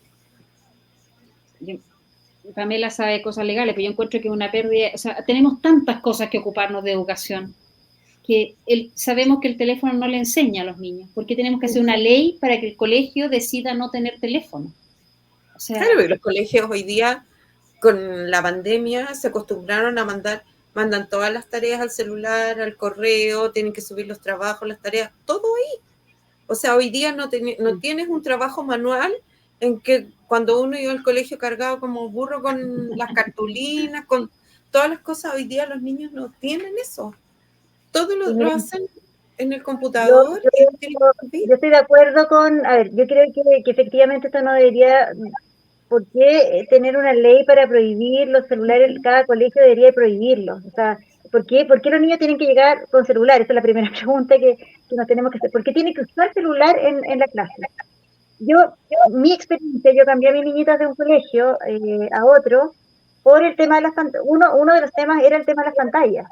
Yo creo que las pantallas han sido bastante dañinas para los niños, en el sentido que es lo que tú dices, Paulina, después de la pandemia como que los colegios se acostumbraron a las pantallas y dejaron, los profesores dejaron de hacer clases, todo estaba en la pantalla, y por lo menos a mis niñitas, que son chicas, les pasó algo, son chiquititas, ellas tenían acceso a computadores, etcétera, y estaban viendo el tema de los pecados, no, tenían que hacer su primera confesión, entonces estaban viendo el tema de los pecados, se meten al computador chiquitita, y obviamente niñitos curiosos, ¿cuál es el pecado más grave? Lo primero que les sale en la pantalla, la lujuria, que no es el pecado más grave, pero les sale eso. Unas niñitas chicas todas quedaron congeladas, la niña se dio cuenta, logró apagar todo, al final no pasó nada, pero son cosas que los niños tienen acceso por estar con teléfono, con pantalla.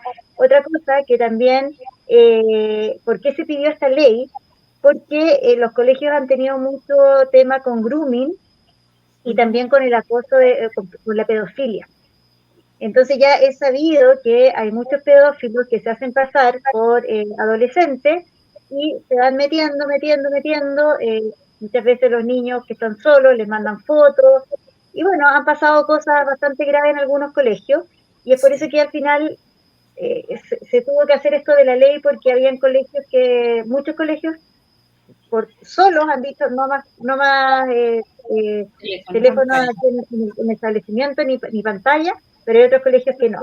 Entonces, por eso se va a tener que hacer esta ley, no sé si va a ser aprobado o no, pero tuvo que tomarse una medida como más drástica. Pero esas son las cosas que pasan con la pantalla. Yo creo que las pantallas no deberían usarse hasta cierta edad con los niños. De verdad. De Chile, todo con ley, para todo una ley. Luego nos sacaron una ley para ver si podemos comer o no podemos comer. No podemos, bueno, comer. Bueno, el cambio climático, te van a decir que puedes comer harina de bicho. Cuando era chico, y en el colegio alemán, el que mandaba era el rector. Y no había ninguna ley en contra de lo que el rector dijera. Y si a alguien no le gustaba, señora, ahí está la puerta, llévese a su hijo a otro colegio. Y nadie se lo llevaba. ¿Por qué sería? Sí, es verdad. Oye, Bueno, el año pasado tuvimos un problema con el colegio alemán porque no quiso mostrarle los programas de educación sexual a los padres. Al final se logró que se los mostraran todos, pero fue una pelea bastante dura entre el director y los papás, claro, que lograron en el fondo tener acceso a los programas. O sea, tuvieron que ir a la universidad, que era la dueña de los programas, tuvieron que hacer un camino bien largo, pero se logró finalmente que los padres vieran lo que les estaban enseñando en educación sexual a sus niños. Pero los niños van al colegio con celular. Yo he visto a los niños en el colegio alemán. Es que todo, no sé, Juan, yo creo que hasta el año pasado yo te diría que el 90% de los colegios tenía celulares en la sala. Bueno, pero déjame terminar. Eso yo encuentro que es una hipocresía de parte de los padres. Exigirle al colegio que me muestre lo que están enseñándoles en cuanto a educación sexual, pero sin embargo mi niño anda con un celular que puede ver todo lo que quiera. Entonces, ¿de qué estamos hablando? O también que le están enseñando una historia, que hoy día le enseñamos hasta el 1990. Entonces, Chile tiene un poquito más de años. Sí, claro. Si el niño quiere ver más para atrás, ve el celular. Si ese es el problema. Entonces, por un lado, no, muéstrame, y por el otro lado, el cabro ve lo que quiere. Sí, oye, ¿ustedes han visto el documental? En inglés se llama What is a Woman, de Matt Walsh. ¿Qué es lo que es una mujer? Sí. En ese documental hay varias entrevistas a personas que se han cambiado de sexo. Hombres que se han cambiado de sexo ya mayores, que una vez que ya se han cambiado de sexo, aunque quieran cambiar, volver atrás no pueden, pero tienen tantos problemas físicos de infecciones y cosas así, porque en el caso de los hombres les hace una vagina artificial usando parte del miembro, y perdone que sea tan directo, pero los pelos siguen creciendo y se infectan y viven con infecciones terribles. Yo creo que la gente aquí no entiende lo que eso significa. Pamela Cajales, ¿tú nos podrías contar un poquito más de las cosas que tú has logrado ver, lo terrible que es? Sí, mira, a mí me ha tocado estar en contacto con personas que han decidido detransitar. Ya. Que hay cada vez más, y cosas que pongan de testimonios de transiciones en YouTube y todas estas cosas aparecen. Es realmente muy doloroso, sobre todo quienes han ya tenido operaciones de mutilaciones, o sea, lo que hablábamos fuera de cámara al inicio, ¿no? Esta es la única operación que te saca un órgano sano, que está funcionando, que no te genera dolor, que no tiene nódulos cancerosos, tanto en las mamas como en los ovarios, los testículos, qué sé yo. Entonces, es una mutilación y no hay otro tipo de intervención en la salud, en la medicina, que te extraigan un órgano sano. O sea, usted está respirando mucho y le vamos a sacar un pulmón para que respire un poco menos. O tiene buen funcionamiento el riñón, ¿para qué tiene dos? Le sacamos uno, así pesa, baja a 100 gramos. Entonces, lo que tú decías, las infecciones constantes, tanto en las falosplastías y en las vaginas que generan, pero también el uso de las hormonas y de inhibir las hormonas propias del desarrollo natural del ser humano. Hay evidencias de cáncer a los huesos, muerte temprana en estas personas.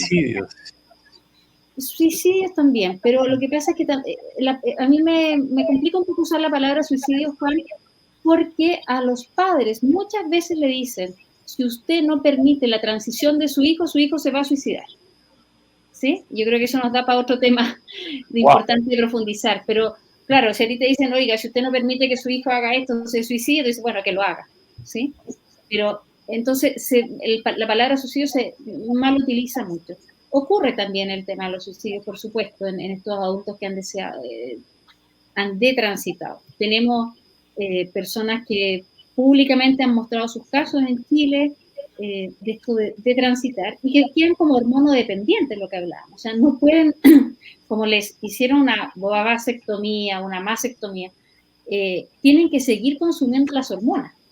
Ya. A pesar de que ya no quieran, por ejemplo, una mujer tener características masculinas, pero no puede dejar de tomar las hormonas masculinas. ¿Me explico? Ya. Entonces, ahí se genera una contradicción mucho más fuerte. Es horrible, ¿eh? La verdad que es horrible. Los que tengan la opción de bajar la película, búsquenla porque es muy, muy interesante.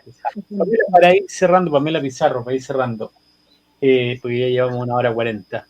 Cuéntame, ¿qué podemos hacer para tratar de ayudar a evitar, y en general los que están con nosotros viendo, que esta ley pase? Ahora, ¿esta ley pasa solamente en la Cámara Baja, después se va al Senado? ¿Cuál es? No, esto ya está en su último trámite constitucional. ¿Ah? Esto está en su último trámite constitucional. ¡Wow! Sí. Entonces, esto si se aprueba en la Cámara de Diputados, vuelve al Senado, donde el Senado ve si se aprobó con sus modificaciones. Puede ser que el Senado la rechace porque sacaron algo que no les gustó o quieren sacar algo que no los llena y pasa una mixta. Pero lo que tenemos que tratar de hacer ahora es que se rechace en la Cámara de Diputados y que en el fondo se devuelva a la Comisión de Derechos Humanos para que se vuelva a ver todo el tema de estas modificaciones que son realmente aberrantes. Entonces, ¿qué es lo que tenemos que hacer hoy día?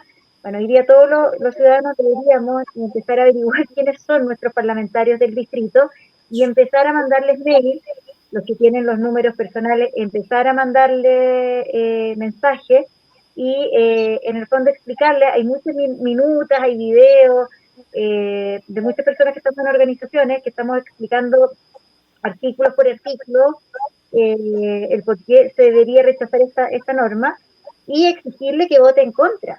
Esto es totalmente ideológico, sobre todo un sector. Yo sé que hay alguien, Jorge dijo que no era de izquierda ni de derecha, pero los de derecha son finalmente los que en sus campañas dicen que van a defender los derechos fundamentales, la familia, la infancia. Entonces ahí hay que exigírselo.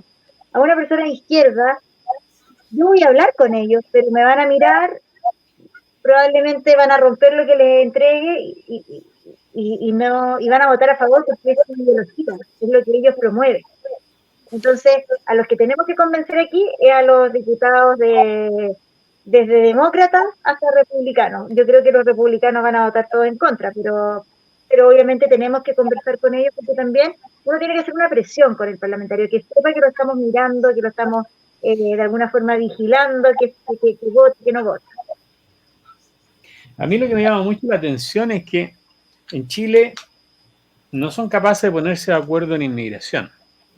No son capaces de ponerse de acuerdo, hablando en el Senado, en el Congreso,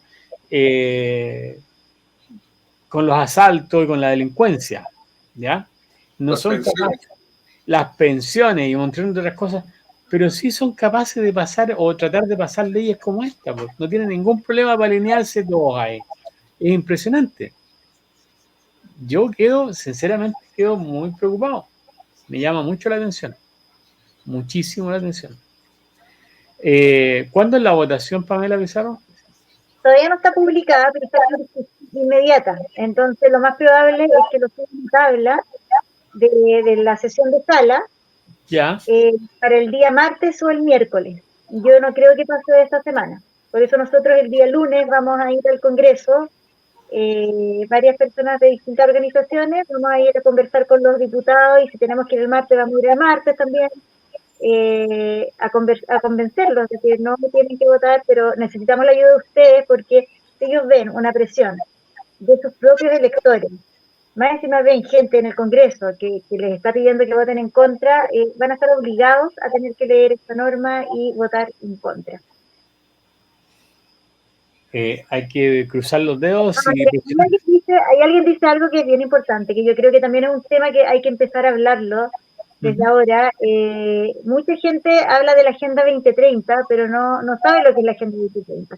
¿Esa? Entonces, efectivamente Revolución Agenda 2030, pero antes dijeron algo de que izquierda y derecha estaban unidas en la Agenda 2030, y efectivamente es así. Lo pudimos ver en el último proceso constitucional. La mayoría de las nuevas normas que habían eran parte de lo que propone la Agenda 2030.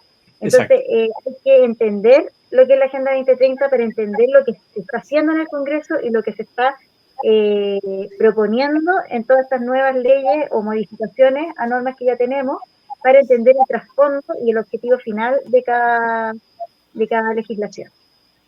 Completamente de acuerdo. Pamela Cajales, tu cierre.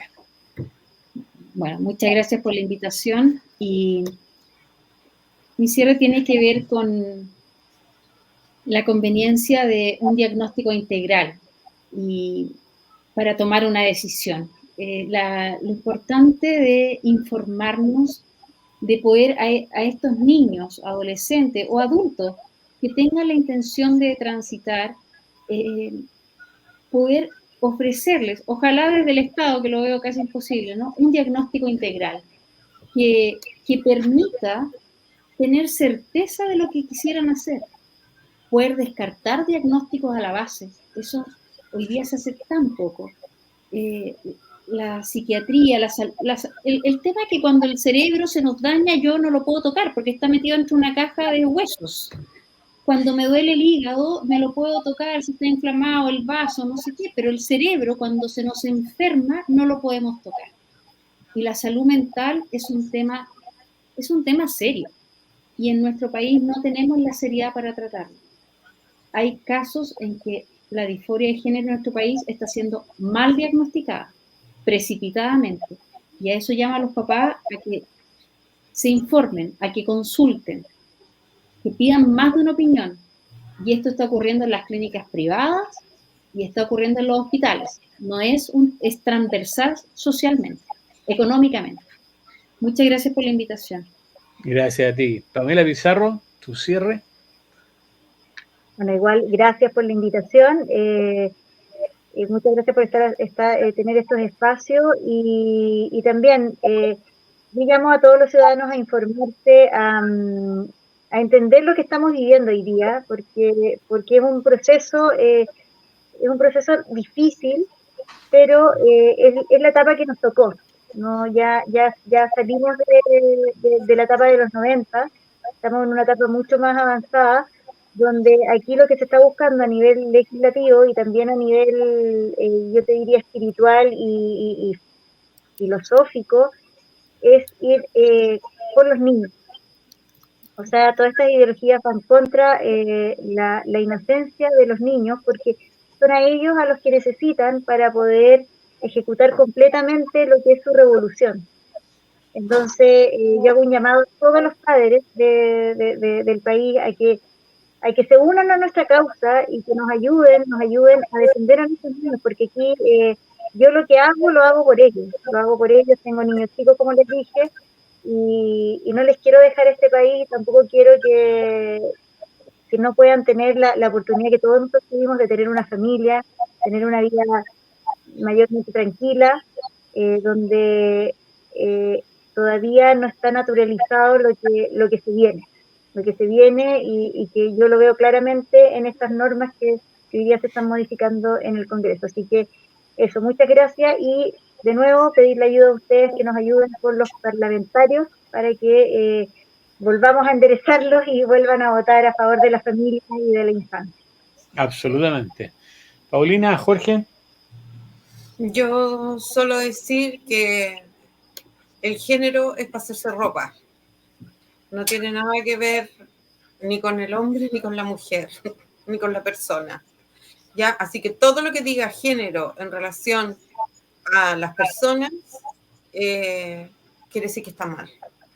Es como siento que es lo más fácil de explicarle a la gente lo que significa a la gente que no está inmersa en esto, ¿ya?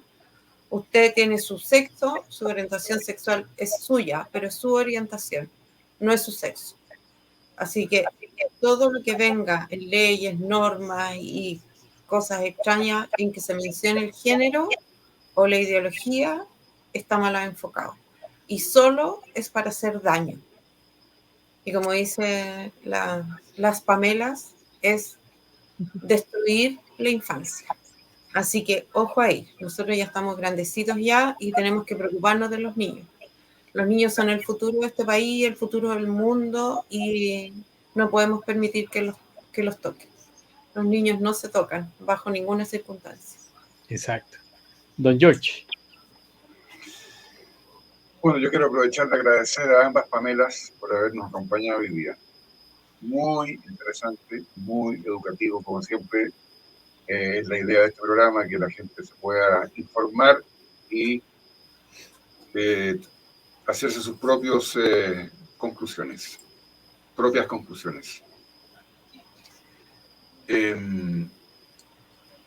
Yo creo que si nosotros nos ponemos a pensar, volviendo a los números que estaba dando antes, aquí creo yo que los políticos y las fundaciones y las grandes empresas o conglomerados, o llámenlo como quieran, los que les interesa la pura plata, los que quieren ganar plata con el tema, como ya quedó demostrado aquí lo que pasó en Inglaterra, por ejemplo, o en Argentina,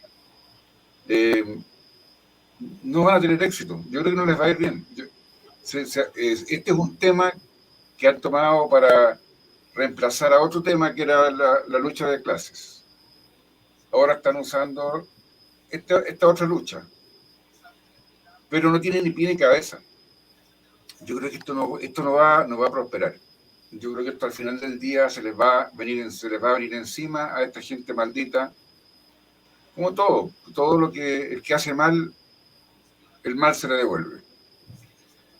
Y por último, yo creo que no debemos olvidar que nosotros los padres somos los que tenemos que educar a nuestros niños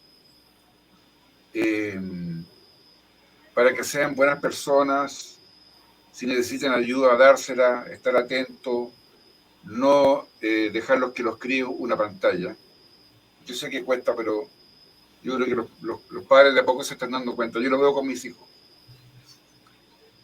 Y la gente de bien, al final, siempre gana. Siempre el bien gana. Yo soy un hombre de fe, optimista, creo que las cosas van a salir bien al final. Se va a demorar, va a haber que luchar, va a haber que convencer a los parásitos que están en el Congreso, pero bueno. Pero yo creo que al final del día la cosa va a andar bien. A lo mejor podemos retroceder otro poquito, pero después vamos a empezar a avanzar. Eso sería, don Juan. Ojalá sea así, ojalá sea así. Bueno, gracias a ambas Pamelas por estar, Paulina, Jorge, como siempre. Recordarle a todos que todos los días viernes, 8:30, tenemos un buen programa. El próximo viernes tenemos uno muy interesante, con un tema candente, que no lo voy a decir todavía, pero viene bueno. Hoy día todo es candente. Sí, no, pero viene muy interesante. Y a la gente, por favor, que se ponga las pilas, dejen la pantalla de lado y si no la pueden dejar de lado, infórmense en lo que está diciendo Pamela Pizarro, lo que está contando Pamela Cascales.